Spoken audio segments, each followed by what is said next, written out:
గదిలో ఆ పిల్లకి మంచం పక్కా వేసి పక్కన లచ్చి కోసం ఒక చాప తలగడ ఇచ్చింది. ఆ గది కిటికీలో ఒక స్టవ్, 4 గిన్నెలు, బియ్యం, 4 రకాల పచ్చళ్ళ సీసాలు పెట్టింది. లచ్చి పని ఏమిటంటే ఒక గిన్నెలో అన్నం స్టవ్ మీద వండి రెడీగా ఉంచడం. ఆ పిల్ల ఎప్పుడు కావాలంటే అప్పుడు ఆ గిన్నె లాక్కుంటే లచ్చి గిన్నెలో అన్నం కంచంలో పెట్టి ఏదో ఒక పచ్చడి కలిపి ఆ పిల్లకి అందించడం.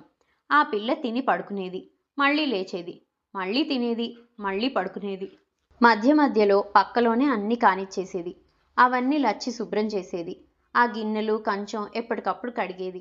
బట్టలు పూర్తి కథ ఎప్పటికప్పుడు కోసం శుభ్రం మా చేసేది. ఛానల్ని విజిట్ ఆ గది చేయండి. తలుపులు నచ్చితే లైక్ చేయండి, షేర్ చేయండి, మీ అభిప్రాయాల్ని కామెంట్ చేయండి.